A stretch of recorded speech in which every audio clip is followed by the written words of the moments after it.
Good afternoon, good evening, I guess, everybody. Thank you for joining us today. My name is Nargis Kasyanova. I'm director of the program on Central Asia at the Davis Center for Russian and Eurasian Studies. And this talk is part of our seminar series, program on Central Asia seminars. And some of the events we do in person, some we do online. So today we have the pleasure of hosting a talk by our visiting scholar, Dr. Muslim Khasenov, who is not a relative of mine, maybe my relative, I don't know. And he is a legal scholar and associate professor of law at Maksud Narikbayev University in Astana, Kazakhstan. He earned his PhD in jurisprudence and LLM in international law from the Eurasian National University. He is the author of several monographs and textbooks on labor, commercial, and as well as analytical reports on constitutional reforms, domestic violence, and trade unions. So without further ado, Muslim, the floor is yours. The topic is extremely interesting, the constitutional evolution in Kazakhstan. And actually, without especially planning that, I think we're in the best room for this topic. Here you see the maps of Asia, and there are kind of independent Kyrgyz country, right, where Kazakhstan is, and on this map you can see independent Tartary. So actually, it's perfect. Okay, Muslim. Thank you. Good afternoon, dear colleagues, distinguished professors and guests. It's a great honor for me to stand before you today at Harvard University to present you the history of the Kazakh constitutional evolution. I'm very glad this academic interest to Central Asia is growing. When we think about constitutionalism, we often imagine written constitutions, documents, signatures, stamps, and formal legal institutions. But in Kazakhstan, constitutionalism was born not from written codes alone. It emerged from oral traditions, moral values, and collective governance practices that evolved across centuries of nomadic civilization. My talk today traces this long history from the proto-constitutional norms of the Kazakh Khanate to the modern constitutional reform of independent republic, exploring how ideas of justice, sovereignty, and the rule of law have been reinterpreted across time.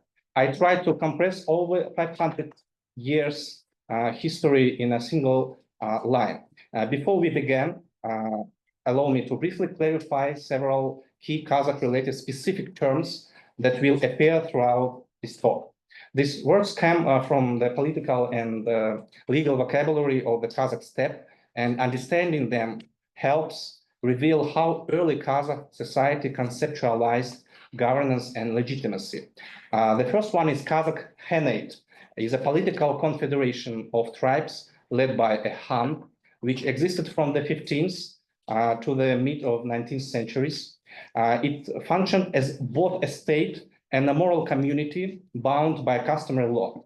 Khan is a sovereign ruler or head of the state, and also he was chosen through consensus by tribal leaders. The Khan ruled with the people, but not over them.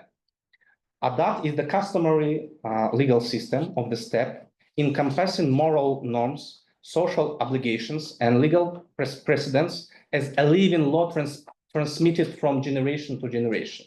B, or peace, judges and wise mediators, custodians of the customary law, who resolve disputes and ensure justice based on fairness and community ethics. Sultan is a regional or dynastic leader serving under the Khan, but wielding authority within their tribe. Kurultai is the assembly of elders, bees, and tribal chiefs functioning as a deliberative and legislative body, much like an early parliament. These concepts existed before written constitutions, but embody the same principles that modern constitutionalism seeks to preserve. When we talk about nomadic governance, we mean civilization and empires which ruled over the territory of modern Kazakhstan. That is why we call our country the land of the Great Steppe. Let me briefly introduce background of emergence of the Kazakh Khanate. In the first millennium BC, the territory of contemporary Kazakhstan was the area of ancient nomadic civilization known as Saks or Skips. While Skips are best known as fierce warriors, the greatest accomplishment also was creation of trade system, which were described by Herodotus and other Greek writers. Saks formed a complex society based on military democracy, and kings were elected by the aristocracy. There are other nomadic people or states functioned in the Great Steppe, such as Kangyu, Usun, and Hunnu. Hunnu you may know as ruled by Attila, whose raids to Europe was very devastated, but also his wars with China led to creation of Great Wall of China. Yes, and he was very famous ancient conqueror. The next phenomenon is the Great Silk Road, the grandest trade route to connect East and West, and Central Asia was in the center of this Silk Road. And it is not only stimulate the development of trade, but also intellectual ideas.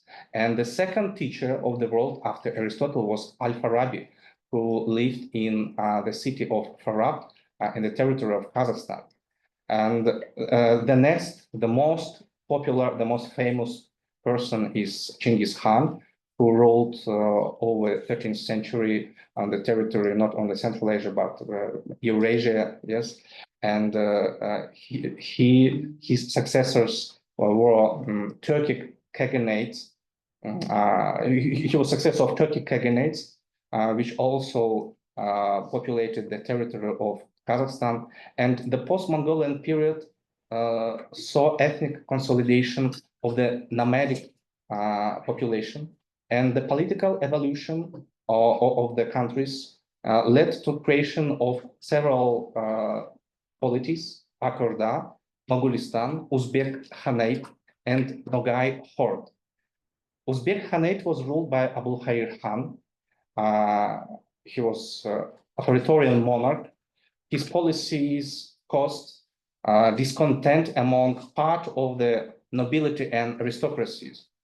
And two descendants of Genghis Khan, Sultans Terey and Janibek, who belonged to the senior line Chingizids, disagreed with Abulkhair Khan, his policies of excessive centralization and constant warfare. They advocated peace, justice, and the preservation of traditional customary law. Around 1460, 1465, along with their supporters, around 20,000 people, Terey and Janibek left Abulkhair domains and moved to the area belonging to Mogolistan, where they were given a land to settle. After resettlement, a new political union of tribes was formed around Terey and Janibek, which soon received the name Kazakh Khanate. Its name Kazakh, meaning free man, symbolized liberty, dignity, and self-governance, and the birth of the Kazakh nation and the moral foundation of its future constitutional tradition. The Kazakh Khanate was not merely a political federation of tribes. It was a legitimized order built upon the principle of Chingizid lineage, the sacred right to rule descending from Chinggis Khan. Only Chingizids, direct descendants of Chinggis Khan through his eldest son Juchi, could hold the title of Khan or Sultan. This dynastic rule was known as the Torah principle. It served a constitutional rule of succession, ensuring that governance was vested only in members of the sacred bloodline. It limited the pool of potential rulers, preventing usurpation by non-noble clans. The Torah lineage was not just noble by birth, but seen as established by tradition and divine destiny connecting political authority and moral legitimacy. Therefore, Kazakh governance was distinguished from many other nomadic or Islamic Sharia states by a political authority with genealogical legitimacy. Legitimacy in the steppe combined hereditary entitlement with social consent as an early form of dual legitimacy. The century of instability paved the way for a Kazakh nation of a three-way tribal structure. The Juzes, Juz is translated as 100.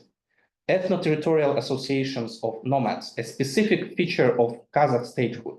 They were clearly identifiable in the structure of Kazakh society. Here you can see three Juzes distributed between the territory of Kazakhstan. Every tribe and clan were headed by Sultan, and each Juz was ruled by a Khan. Then the political structure you can clearly see can be described as the form of nomadic steppe democracy, a federative system where political power was shared among three functional branches, executive, legislative, and judicial. And it was 15th century. This separate of powers also was created in the Kazakh steppe. The Khan served as the head of the federation and executive authority. He was elected by the Maslihat, a representative assembly composed of sultans and community leaders of all three Juzes. The Maslihat acted as a legislative and constituent body, possessing the power to elect and in rare cases even dismiss the Khan.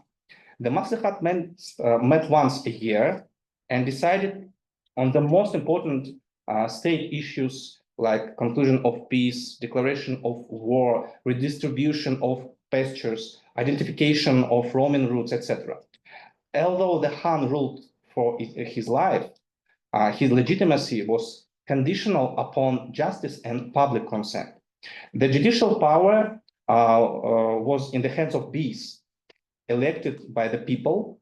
Beys were custodians of the customary law, which was transmitted orally from generation to generation.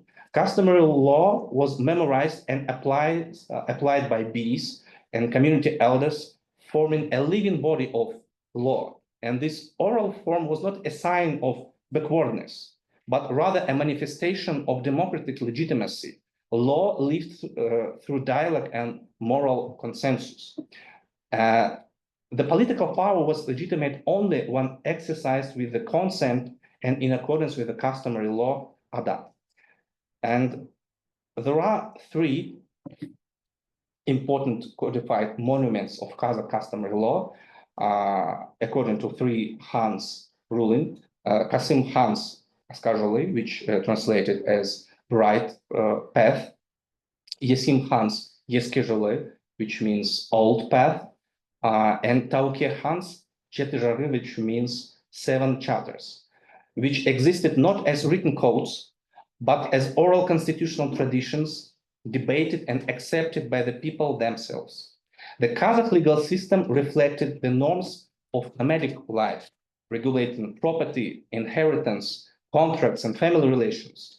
It synthesized ancient Turkic customary principles and, to a lesser extent, Islamic or Sharia norms, forming a unique legal culture often called the law of steppe democracy. In the history of Kazakhstan, the most honorable place among judges was occupied by 3 legendary beys, Tolebi, Kazabekbi, and Aytekbi, who represented the 3 Kazakh Juzes. The so-called Golden Age of Justice in the steppe region is connected with their names. They became an enduring symbol of unity for the Kazakhs. Their passionate speeches took possession of the minds of descendants like saints of the sacred books. The people's legal proceedings of the Kazakhs were public and very brief, not complicated.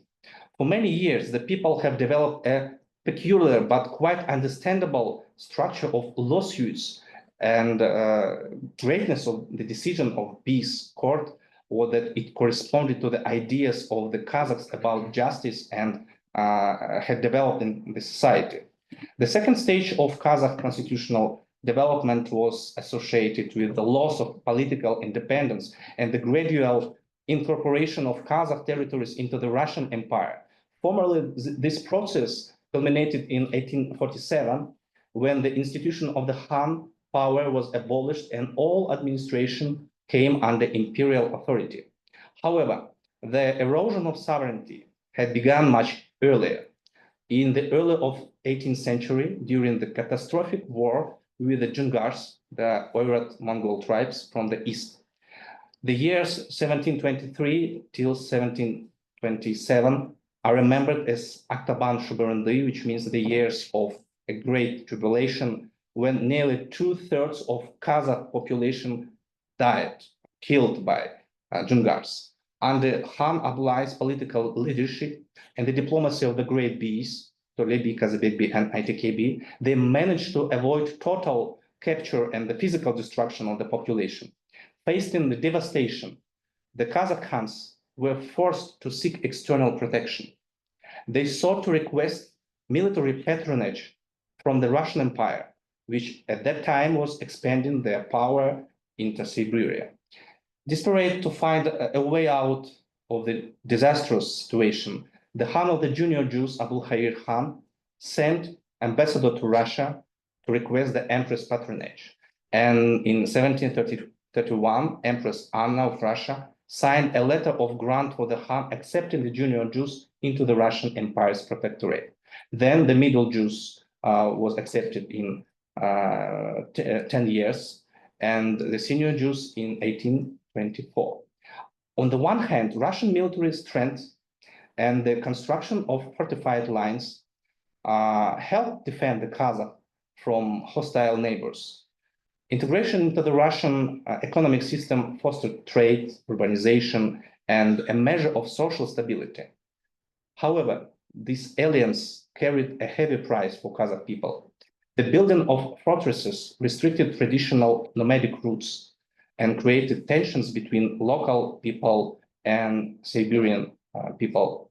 The abolition of the Khan's authority and the administrative division of the steppe into okrugs, volosts, and auls destroyed the traditional political system.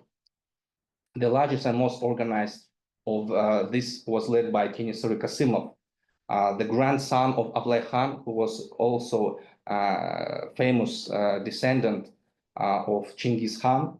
And in 1841, during a large Kurultai, representative of all three Juzes elected Kenesaru as the Khan of all Kazakhs, proclaiming the revival of the single Kazakh Khanate. The national liberation struggle of the Kazakhs under the leadership of the last independent Kazakh Khan Kenesaru lasted until 1847. This was the first and only time in the 19th century that delegates from all three territorial tribal unions acted collectively to restore the unity of the Kazakh polity.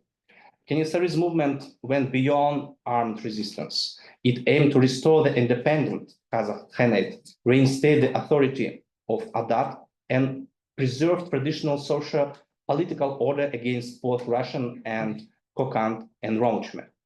Unfortunately, in 1847, Kenesaru was killed in northern Kyrgyzstan during battle against Kyrgyz tribes loyal to Kokand. His death marked the final fall of the Kazakh Khanate as a political institution. In the middle of 19th century, the process of reforming Kazakh customary law began.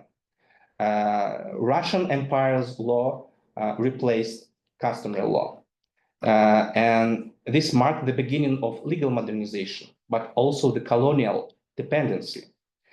And from this period, the Russian administration began to refer to the Kazakh as Kyrgyz or Kyrgyz Kaysaks in order to avoid the confusion with the Russian Cossacks, the military estate in the service of the Russian Empire. At the same time, the current Kyrgyz were called by the Russian colonial administration as Kara Kyrgyz or Black Kyrgyz. And only in the middle of 20th century, Kazakh returned back their true name Kazakh. Then the imperial administration implemented extensive agrarian colonization policies, promoting the resettlement of Russian and Ukrainian peasants onto Kazakh lands. By the beginning of the 20th century, over 1 million settlers had arrived, while native Kazakhs were displaced from fertile river valleys and pastures. This economic dispossession and cultural marginalization generated deep social tension and growing political consciousness. Despite the oppressive colonial environment, the Kazakh national intelligentsia began to emerge from among the educated elites of Russian language schools, gymnasiums, and military institutions. The Kazakh Enlightenment emerged in the second half of the 19th century, when educated elites began to reinterpret the values of justice, knowledge, and morality through the lens of modernity. Three figures, as you can see, Abay Kunanbayev, Ibrahim Kansarin, and Chokan Valikhanov became architects of this transformation, the first reformist thinkers who linked moral revival, education, and law as foundation for national progress. Together, they represent the intellectual awakening of Kazakhstan, a moral and educational renaissance that redefined national identity under colonial rule. They laid the groundwork for the modern Kazakh intelligentsia, whose successors, Alikhan Bukikhanov, Ahmed Batursinov, Majahid Dulatov, would later translate these ideas into political and constitutional action during the Alash movement. Here you can see the national intelligentsia leaders and new Kazakh language newspapers, Kazakh and ICAP, became forums for debate on education, women's rights, legal reforms, and self-government. This press played a decisive role in shaping public opinion and promoting the idea of national unity and constitutional governance. I should point out two ideological movements within the emerging Kazakh intelligentsia. Kazakh intelligentsia was not single, was not why we have double part of national intelligentsia. The first group, named National Religious Intellectuals, they had been educated in the traditions of Eastern Orthodox and Islamic scholarship. Their worldview was shaped by pan-Islamic and pan-Turkic ideals, and their political priorities were primarily religious and agrarian rather than constitutional. For them, the religious and land questions came before the questions of political freedom.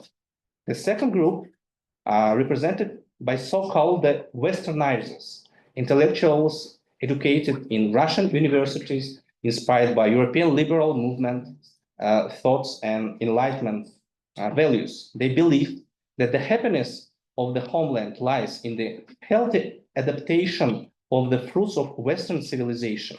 For them, religious issues were secondary.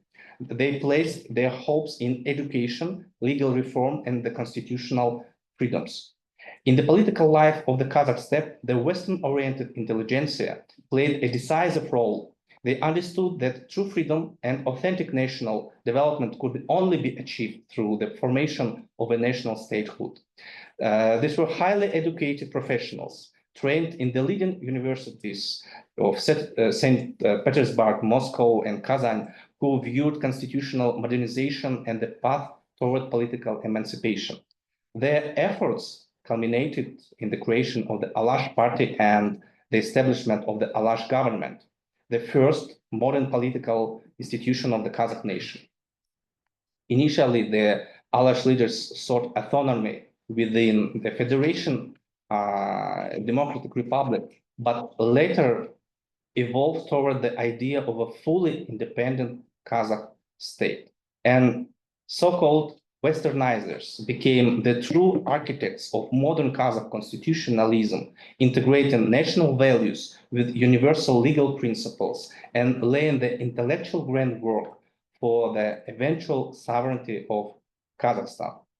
I would recommend you the book of the Kazakh scholar Aynash Mustayapova, Leaders of the Nation, A Political History of Kazakhstan, published last year in Springer. It is a part of the book series, The Steppe and Beyond, studies on Central Asia. The book tells about people who lived in era of historical cataclysms, wars and revolutions, changes in political formations. There are a biography of 30 leaders of Kazakh intelligentsia, and it is very interesting, written in line of all historical events that occurred during this period. And number one, the most important and the true leader of the Kazakh nation was Ali Khan Bukikhanov. He was Chingizid, and he was a descendant of Chingiz Khan. And he was prominent scholar and educator, author of thousands of scientific works, articles.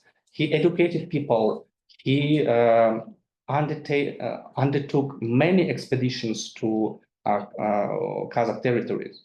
And in December of 1917, he initiated the creation of Alash autonomy, and he headed Alash government. Unfortunately, he was later accused of counter-revolutionary activities and sentenced for death penalty, and he was killed in 1937 during the Stalin's repressions. And the crucial political milestone was the Karkarali petition of 1905, addressed to the Tsar Nicholas II, drafted by leaders of emerging Kazakh national intelligentsia headed by Ali Khan Bukikhanov. It was created at the Koyandı Fair and became the first political document that outlined the demands of Kazakh population protesting against the ongoing colonial policy. The document contained the demands of Kazakhs regarding issues of land, language, schools, religion, and legal proceedings. In particular, it demanded equality of Kazakhs with other peoples, local self-government, etc. The authors of the Karkarali petition were educated Kazakhs, and it was signed by over 14,000 people and was submitted to the Tsar Nicholas II and the Minister of Interior Affairs. The next person is Parlabek Sirtanov. He was the first author of the Kazakh constitutional draft. He graduated from the Faculty of Oriental Studies at St. Petersburg University, and in 1911, in St. Petersburg, he met with Ali Khan Bukikhanov, who asked him to prepare the concept of the Kazakh state. Sirtanov, who took courses in the university on various branches of law, knew this work quite well. And he wrote the charter of the Kazakh state at the same year, and the document consisted of 4 parts.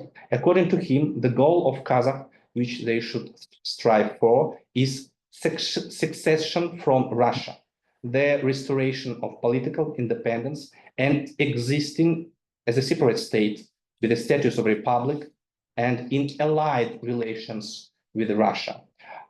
His charter of the Kazakh state was a draft constitution of the Kazakh nation. It was a political manifesto of modernization. He stands as the first modern constitutionalist of Kazakhstan. This charter circulated among all Kazakh intellectuals, although this project was never officially adopted due to censorship, but it laid the intellectual and legal foundation for the Alash Party's program, becoming the prototype of Kazakhstan's future constitutional vision.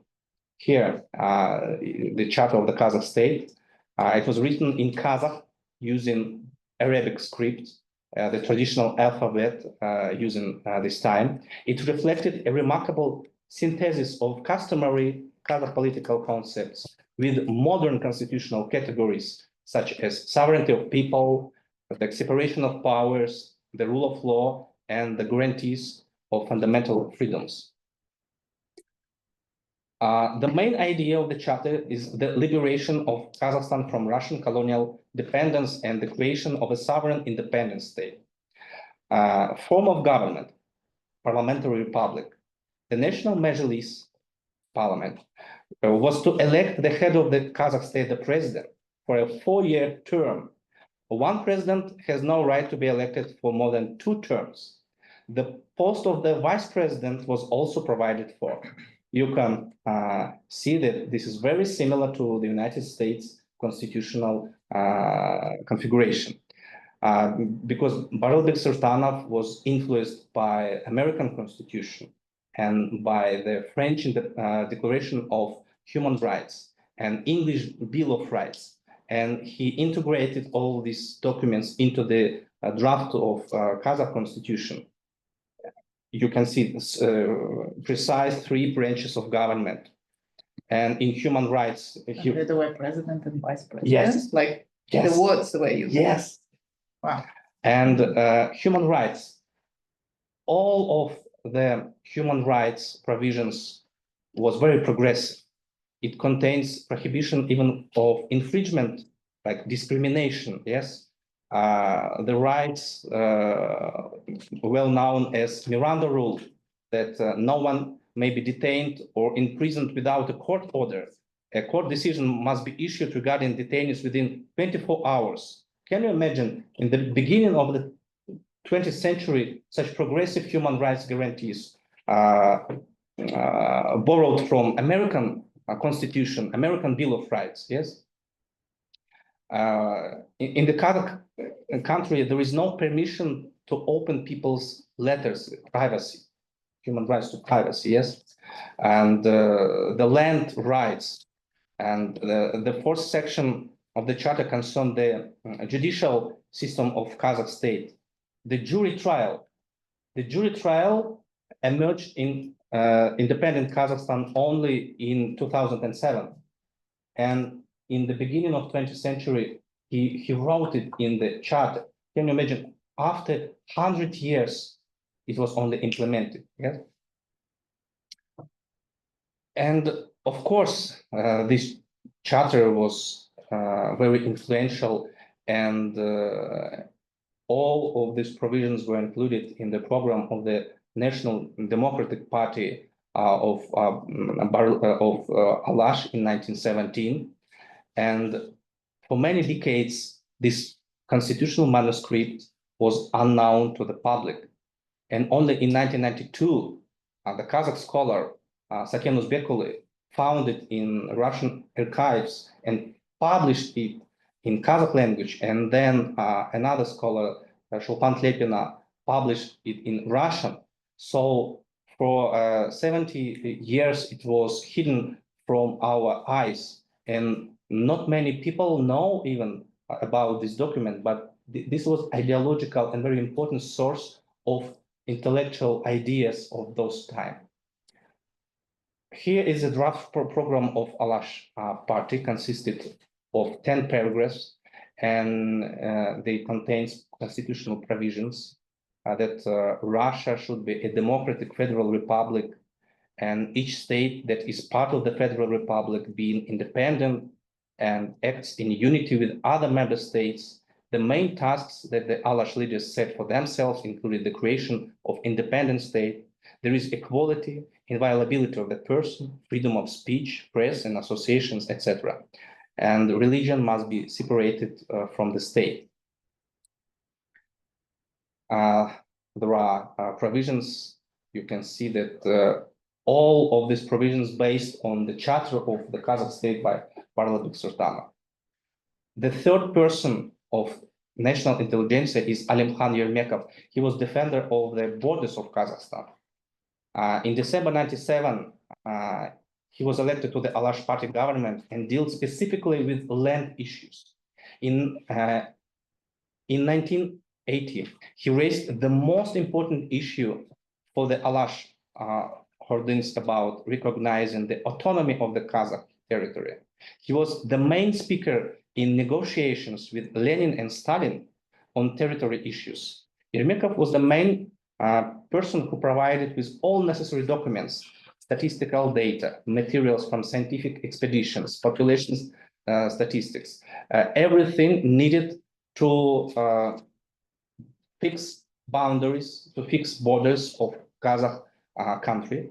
And eventually, our current territory, number 9 in the world, thanks to his very intellectual work and a very strong position with the Soviet administration.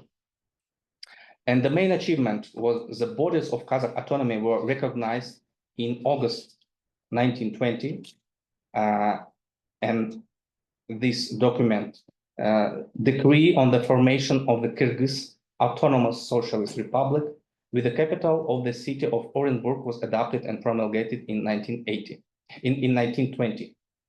And it was a very important document because all borders were fixed and recognized in the status of autonomy.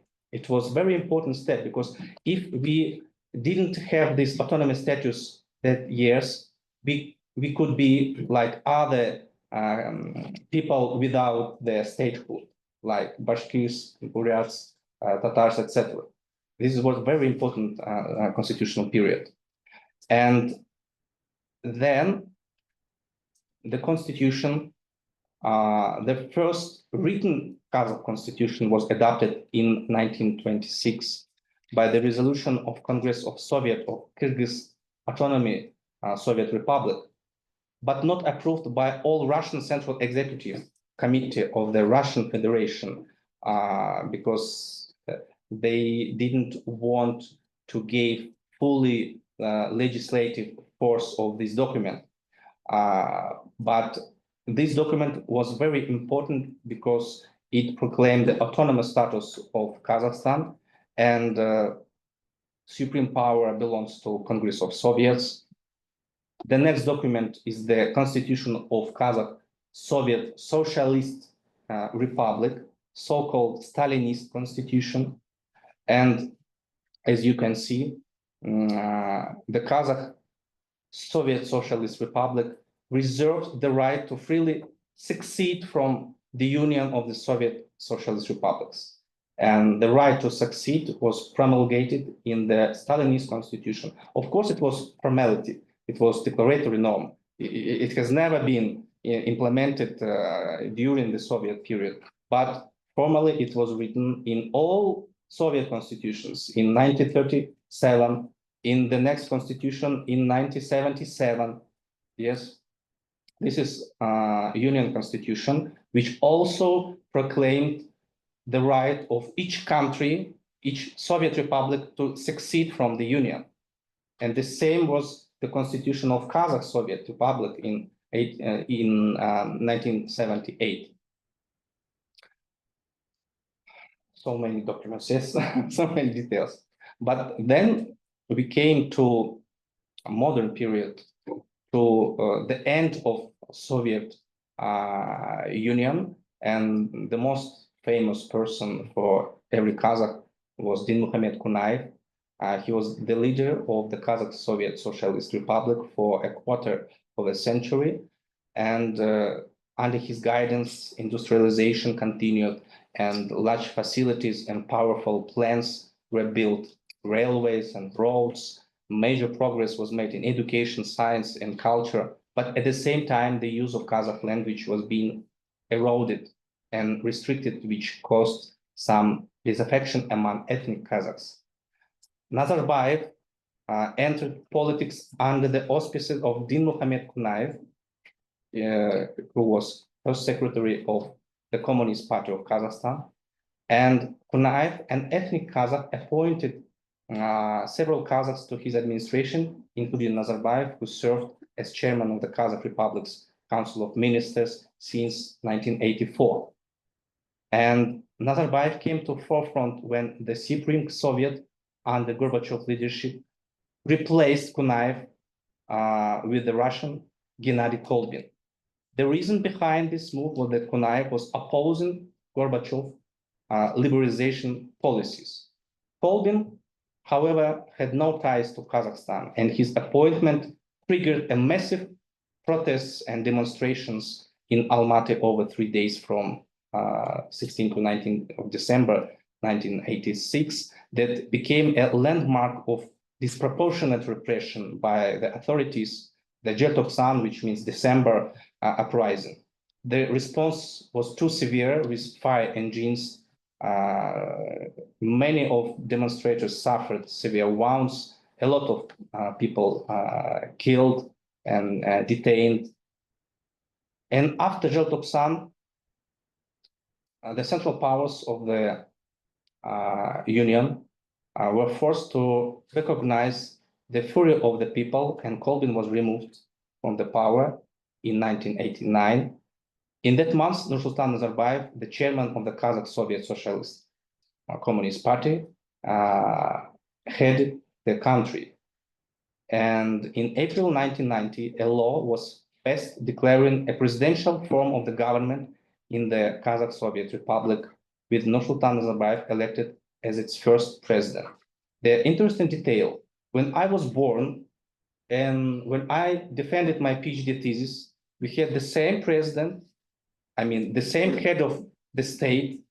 And can you imagine the 30 years of ruling over the country? And this is very interesting.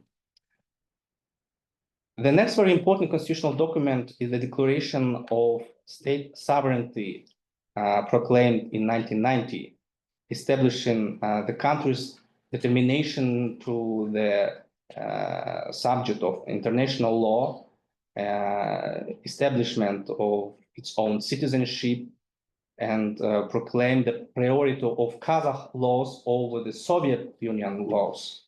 And it was the first act of the Kazakh Soviet Republic which established the principle of separation of powers, in contrast to the Constitution of 1978, which enshrined the power of the Soviets.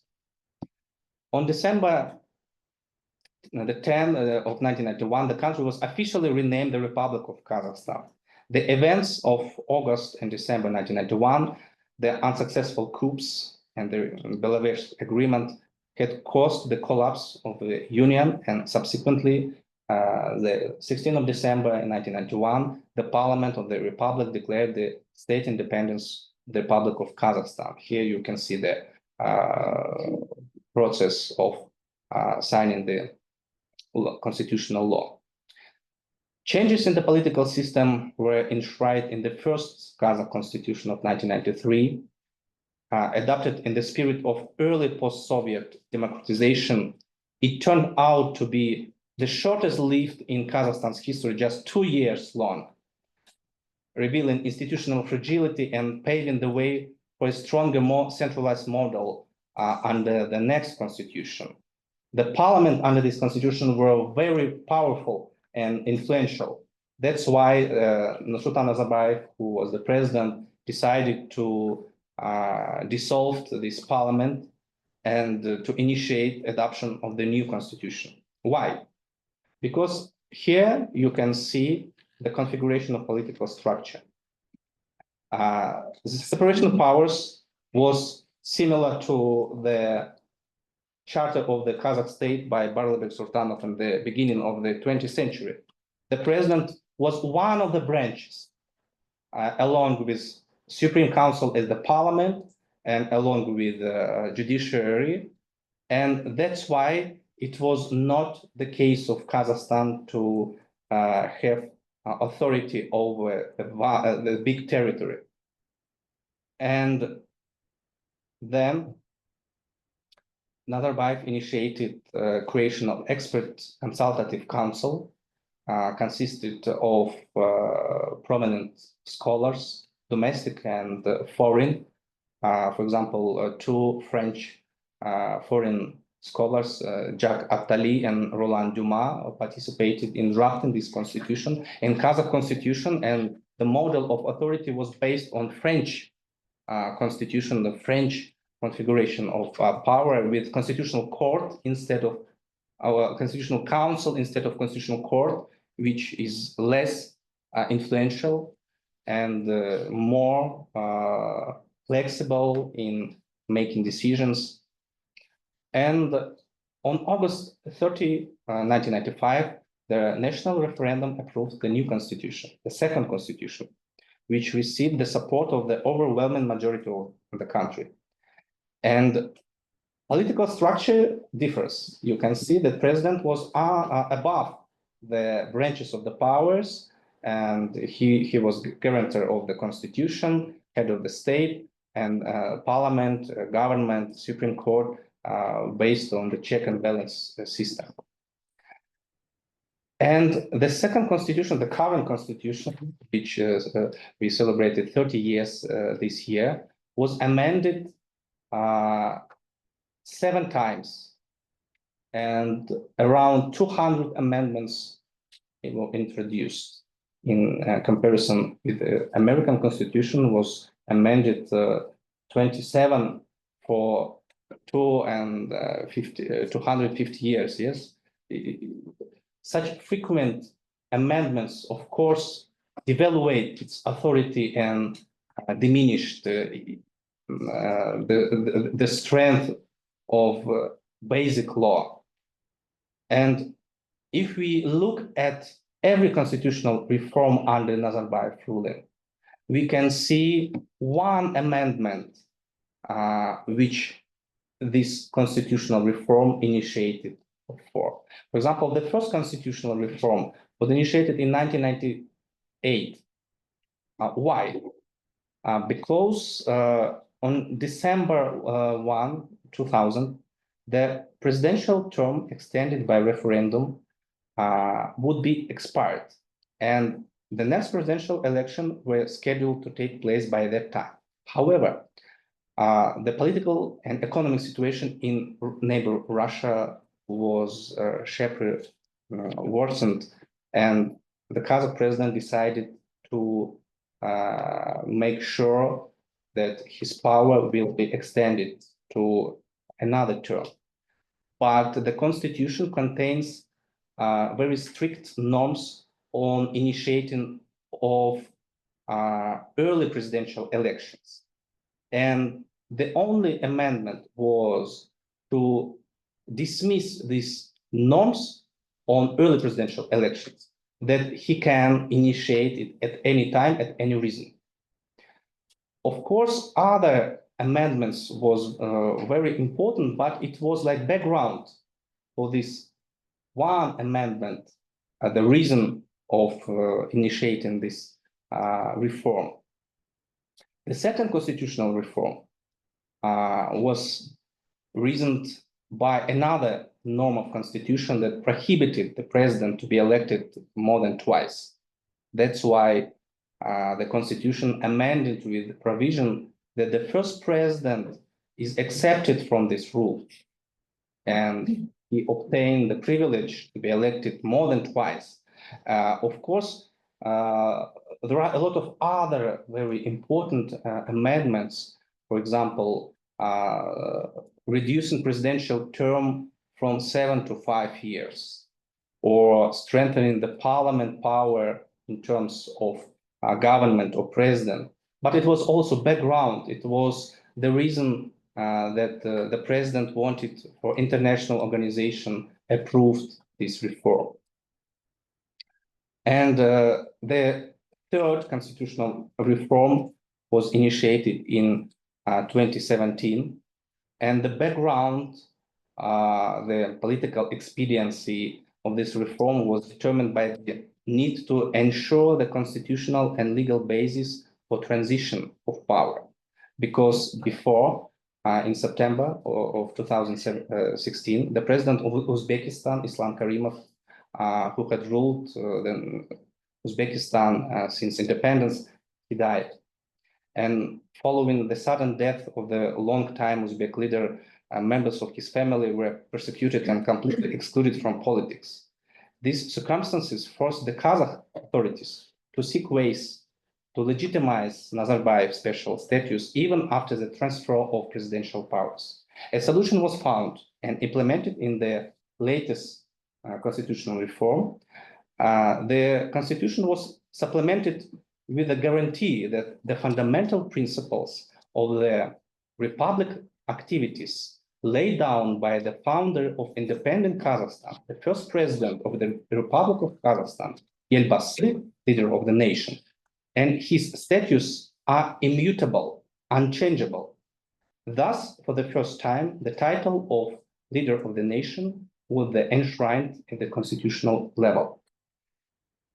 A year after the constitutional reform, the law on Security Council of the Republic of Kazakhstan was adopted, and Nazarbayev was proclaimed as the lifelong chairman of the Security Council.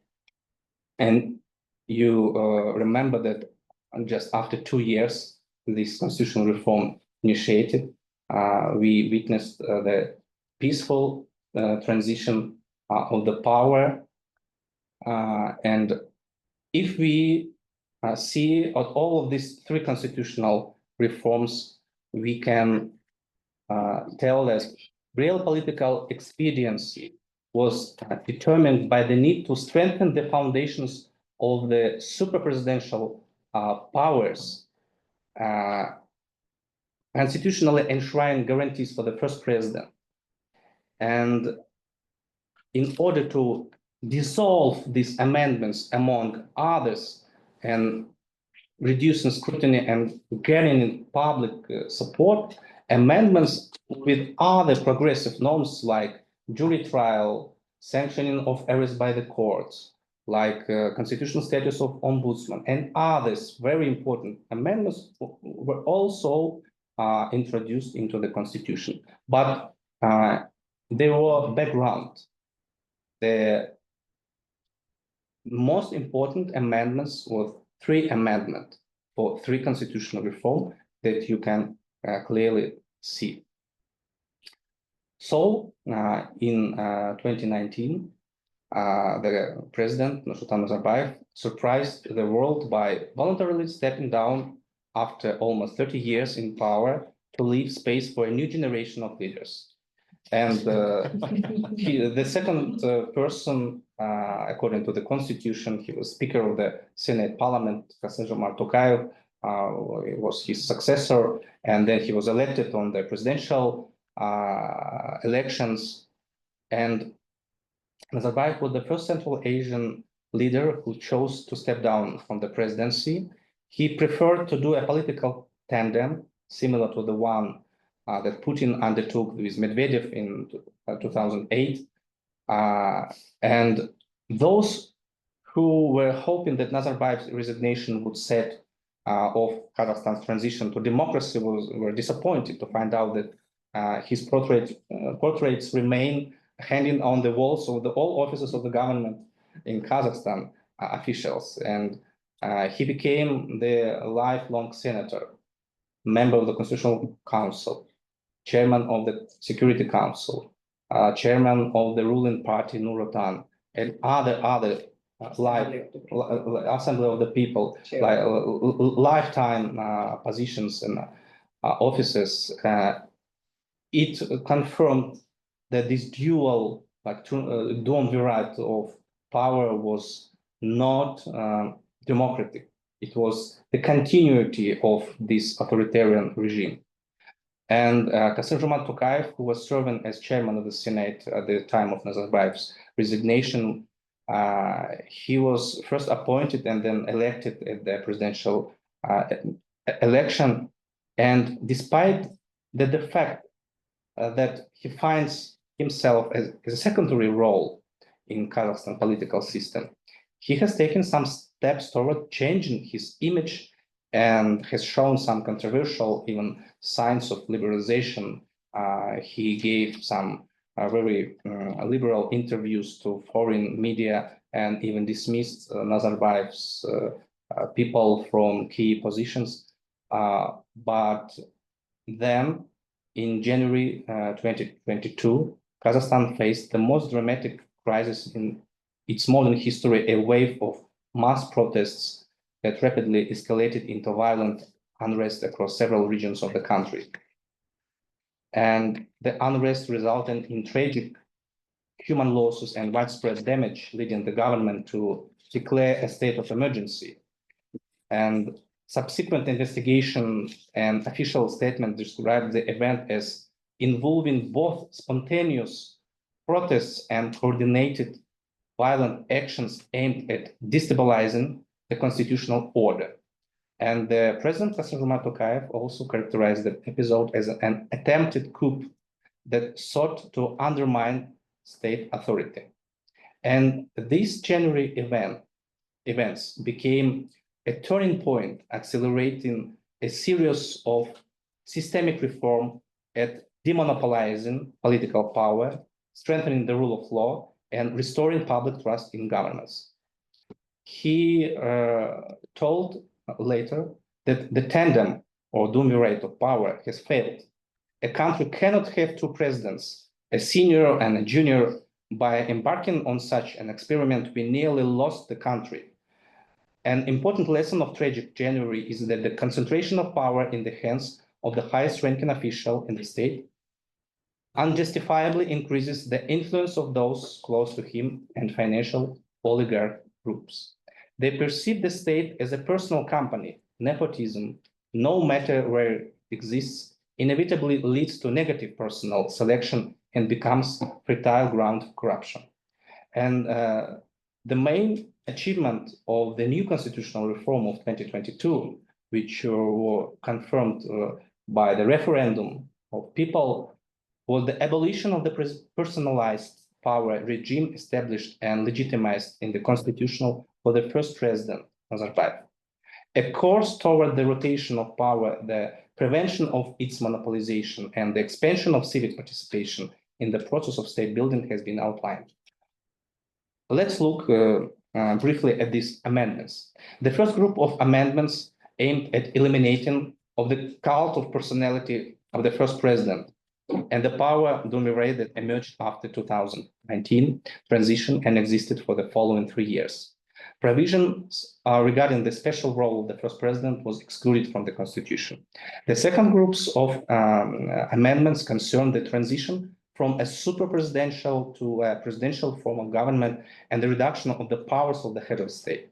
The president was prohibited from belonging to a political party during his term of office, and this political neutrality enhances the president's role as a guarantor of the unity of the people, but not political influence like ruling the ruling party. And also, during the second stage of the constitutional reform, it was established a single 7-year presidential term with the right to re-elect it for a new term. It was a very unique amendment because one presidential term was unusual for not only Central Asian, but all post-Soviet countries. Another constitutional amendment was that close relatives of the president are prohibited from holding political civil servant positions and heading quasi-public sector entities. It was the lessons from the Nazarbayev regime. And the president's authority was also restricted, and the president quota of the Senate parliament was reduced. The third group of amendments concerned the status of parliament. The majoritarian electoral system was revived. A revision of the procedures for legislative body was improved, and the powers of parliament was strengthened. A number of amendments are aimed at strengthening the majlis, but you can read in details. We have not so much time. Yes. Status of government, a lot of amendments. Yes, but for me as a lawyer, the most valuable is restoration of the constitutional court, because it was, to tell the truth, it was my dream. 5 years before this event, when I was asked about what is my dream in legal system in Kazakhstan, I answered that restoration of the constitutional court, because it existed only 3 years in the beginning of our independence. It was real independent court, which canceled the presidential decrees. It was very independent, but that's why he was abolished from the new constitution. And in the new reform of Tokayev, it was restored. And now we can see that for 3 years, every citizen of Kazakhstan can submit appeal to the Constitutional Court. And more than 80 resolutions have been adopted to the current day. And we can see that Constitutional Court became independent, not only in terms of separation of powers, but also for protecting the citizens' rights. So let's go to the last reform. Just 2 months ago, Tokayev announced new constitutional reform, parliamentary reform, transition to a unicameral parliament, abolishing the Senate, which is unnecessary due to undemocratic principle of formation. And this announcement led to debates about new constitution that may be adopted, because new amendments, you can remember, over 200 amendments made, and another amendments can undermine the constitution's strength. That's why a lot of scholars debated on adoption of new constitution, like constitution of the new republic. But we'll see next year, it will be resolved. So in conclusion, you can see these 5 stages. To my mind, I think that we have these 5 distinct stages, periods of our constitutionalism, like foundation, Russian Empire, Soviet period, restoration of independence, and modern period. And there are 12 key documentary pillars of Kazakh constitutional history that I can also distinguish. And in conclusion, I have many conclusions, but the most important that the story of Kazakhstan's constitutionalism is the story of a people's journey from consent under the open sky of the steppe to the rule of law under a sovereign republic. And the history has carefully preserved the names of the great figures of the Kazakh people, Khans, beys, intellectuals, thanks to whom our nation was able to preserve its statehood for over 500 years and carry forward the idea of sovereignty and justice. They became the living pillars of Kazakh constitutional identity. So I hope that every intellectual in Kazakhstan can be also these national leaders to improve our constitutional development in future. Thank you for your attention. Thank you very much, Muslim. You've covered a lot of ground. And 87 slides. Bibliography, you can. Very interesting. You want to move? Can I ask a couple of Yes. couple of questions, and then let's open the floor for the discussion and for questions. The first one is, well, you started with Kazakh Khanate. You talked about the kind of steppe democracy and also Adat, right? Can we see any kind of influences, any continuity, you know, like later on? For example, you mentioned the Karalit petition, where they demanded, well, in 1905, when there were some demands made. Was there anything, any demand for the restoration of Adat there in this petition? And in the chart of the Kazakh Republic, you said that it was inspired by the American Constitution, right? Was there anything there? Kind of, do we see any traces of kind of the steppe democracy? Any references? Any inspirations? I was surprised when you talked about the Soviet constitutions. You didn't mention the 1944 amendments, when kind of some elements, components of sovereignty were given to the republics, right? Yes. Because, right, Yes. the Republican ministries were created, small defense units and so on. It seems to me that although it was from above, Yes, still it is kind of a building block, right? And I thought it would be so fascinating to, if somebody writes the kind of really nice history of the 1993 and 1995 constitutions, right? Yes. Because we see the result, but what were the debates, right? This summer I saw the Declaration of Sovereignty showed in the documents, like preparing this declaration and the exchanges, what the debate is. I think it will be really fascinating to see what debates were taking place, what was included, what was not included, like what were the choices, right? And the 1995, there are some stories about the guy who was actually helping put it together, Alex Moscovich, right? Moscovich, I think, right? Who remembers the? Okay, so there was this French guy who was advisor to Nazarbayev, and he actually brought the French constitution as the model because it's the most monarchic among Western constitutions. So it fitted the purpose.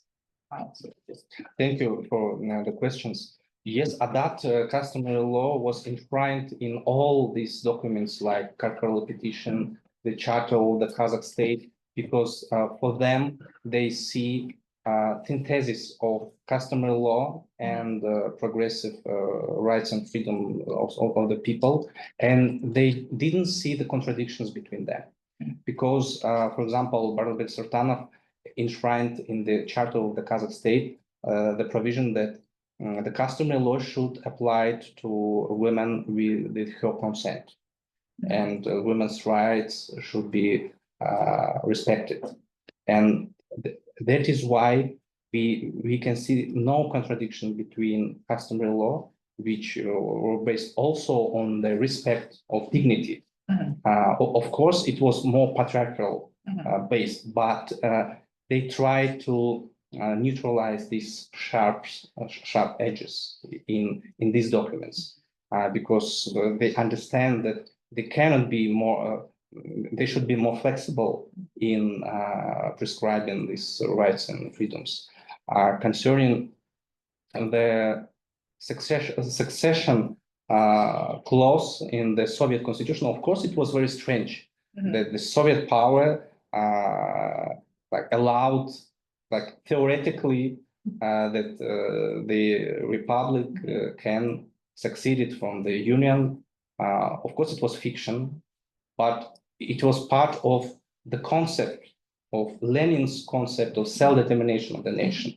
And it was preserved in all the constitution because of ideological base for this constitution, like Marxist-Leninist ideology. That's why it was preserved, but everyone understood that it cannot be applied in practice. But in fact, Kazakhstan in 1990 implemented 1944, 44 amendments when the ministries of foreign affairs were created in the republics and some territorial defense units. And they have restricted sovereignty within the Soviet Union.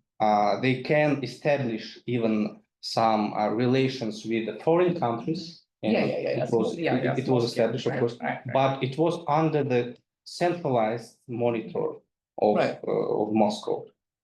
No, what I mean, I think it's worth mentioning if you're speaking about, And about the Declaration of Independence and the Constitution 1993, I can see that now we are trying to return back to this 1993 Constitution because it was also based on unilateral parliament. It was Supreme Council, which was very influential. But I don't think that current authority is ready to provide the same power to the parliament as Supreme Council had in 1993, because it can also lead to some political crisis. No, not in this sense. I mean, it would be really nice to have somebody to do like a proper study of how it was done, how it was discussed, and because scholars who wrote the Constitution of 1993, for example, the academic of Marat Baymukhanov, he was the chairman of the Constitutional Court. he was never attracted to the work on the new constitution, Right. because he was proponent of Right. the older constitution, and that's why I think we underestimate the role of this constitution in our history. Just 2 years, but it was very important years of like transition from Soviet to independent country. And of course, we need more studies in this period. Yeah. In My father was in the group, Hmm. and they basically looked them up Yeah. in the sanatorium Yes. for 2 weeks, and they were writing, and there should be notes I some think, way there. Yeah, yes, we should would do be, it. I think, quite fascinating. Okay, let's open the floor for, okay. Oh, we are on the record, so if you want. First of all, it was Yeah, introduce very comprehensive talk, maybe too comprehensive, but the first question, because you covered such a long period of time, my questions will be somewhat scattered. But first of all, adat is also used in the same concept, customary law is used in Chechnya. Mhm. And when I wrote an article about its use in Chechnya. And when I went to Chechnya, I guess the first time was in 2007 or something, I began to realize that it didn't quite mean what it was claimed to mean.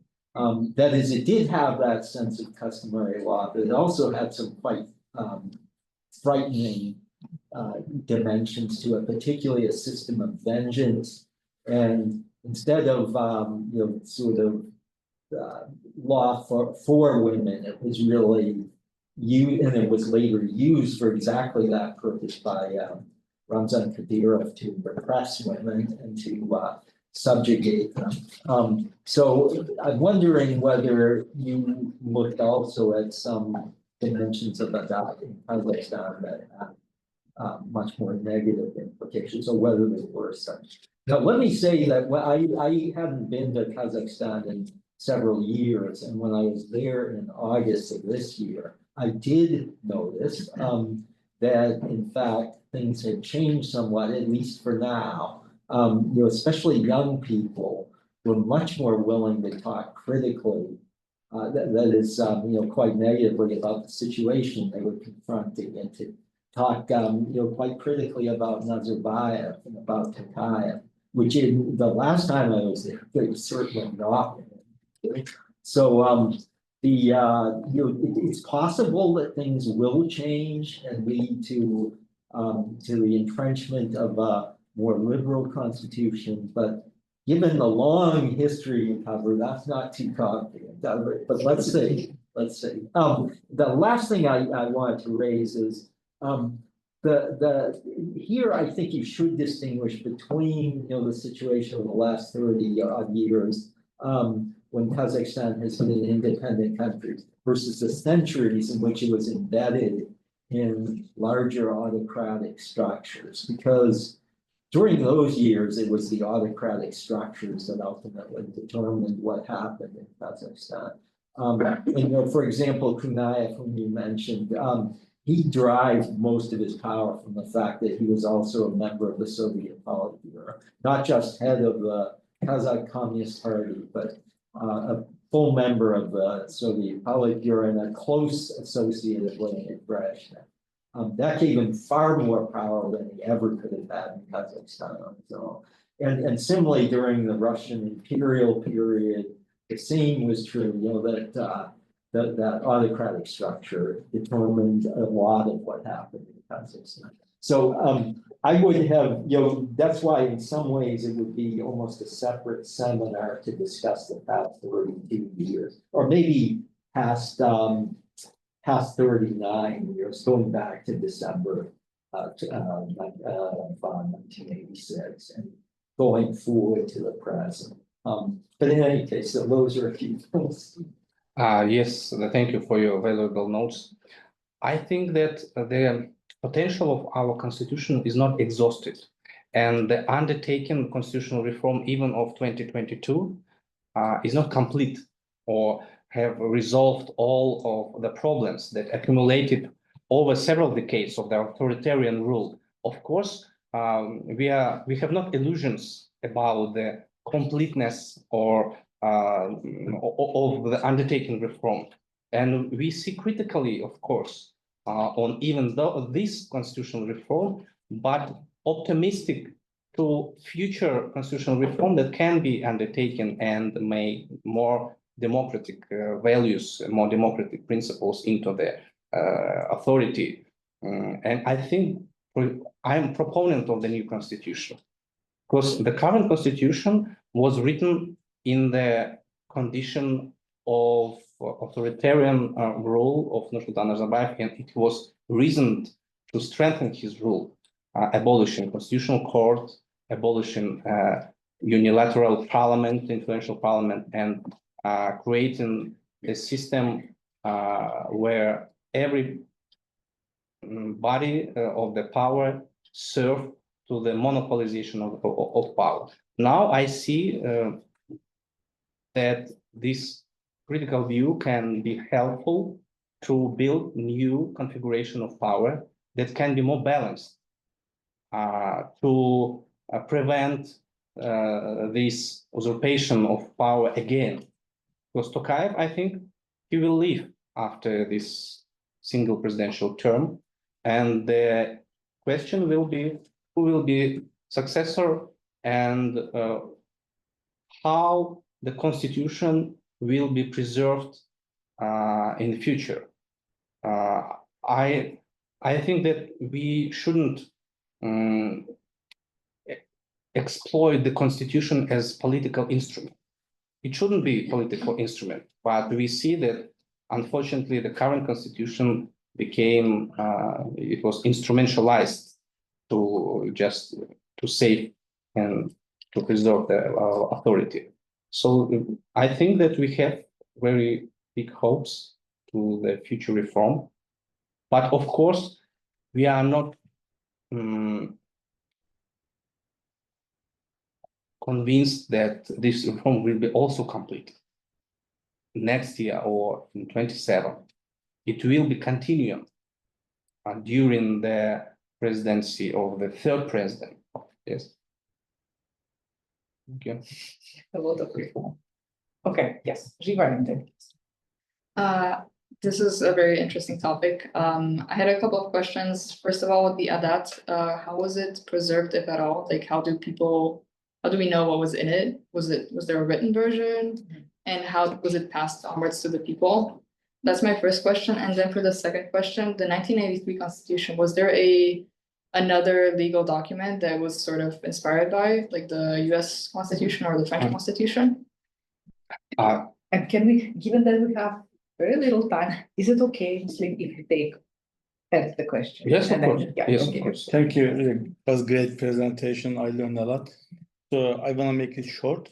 So you are discussing constitution reform, but at the same time, there are other constitutional reforms are taking place around Kazakhstan, right? The Uzbeks and others. So how does it, do they affect this constitution writing process over there? First question. So there are other, right? Yes, US influence, French influence, but what about other constitutions are taking place in neighboring? Second, with regard to Adat and Töre, this kind of Turkish tradition as well, this Adat Töre is giving more power to leaders over social and economic issues. I mean, the Sultan or the president has ultimate power, not responsible, and a kind of immunity. And as a result, there is not so much restrictions on the use of power by the Sultan, by the president. So when you discuss president constitution reform, etc., were there clauses about restrictions of the use of power by the Sultan? You mean on what? I mean, basically, presidents. Presidents. I mean, just 1993, because Yes. if there's influence of the Adat or the Torah, Yes. it means that actually state power is really elevated. The power of the king is also elevated. So there should be certain clauses, or there should be lack of clauses with regard to that one. Yes. The first question is about Adat, customary law. It was unwritten law. How it was transmitted, yes, from generation to generation. As I told, there were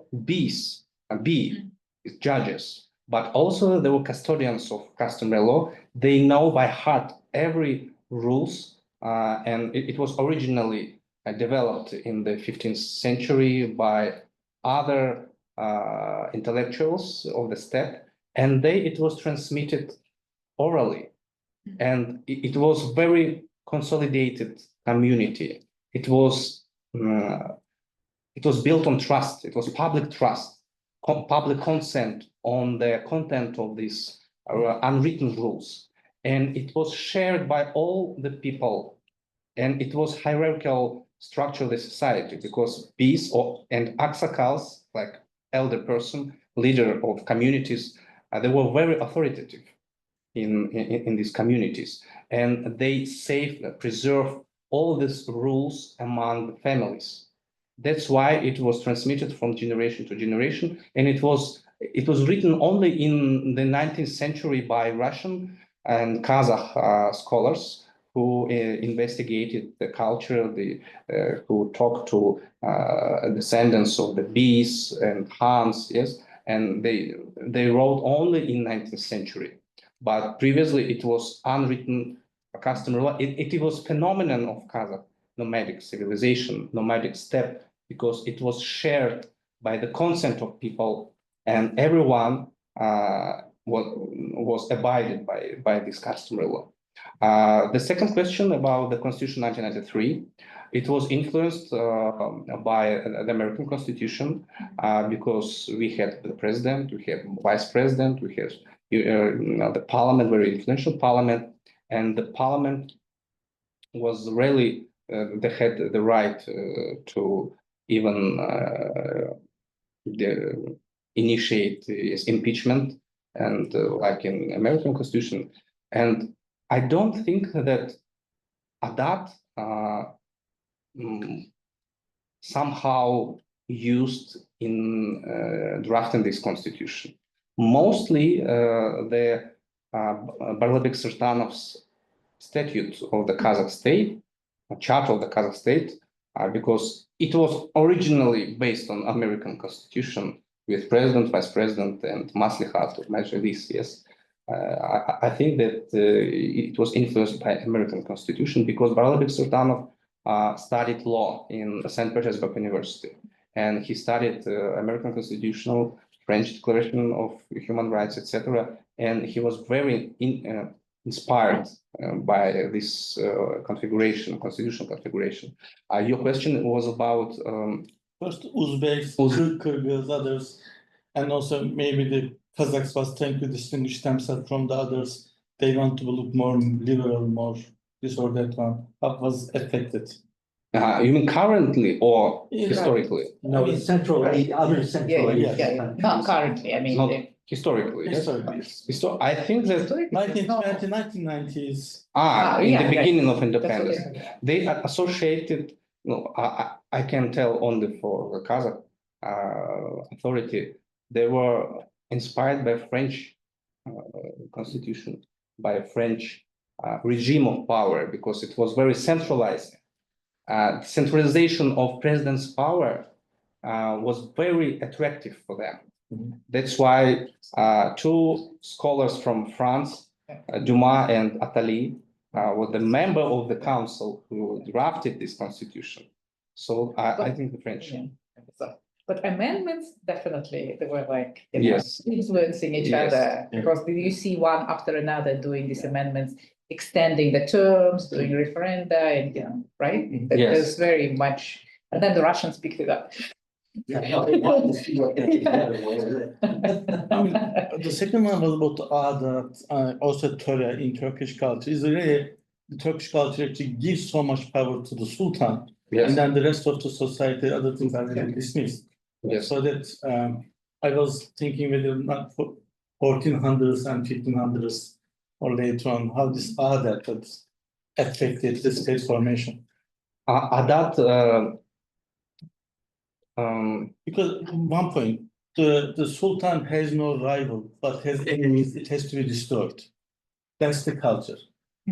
Right, I mean, probably it's Since 19th century, Adat is no more used in Kazakhstan due to Russian Empire's policy and the Soviet policy. And when we establish or restore our independence, we also not use Adat anyway. That's Yes, why there's a difference. yes.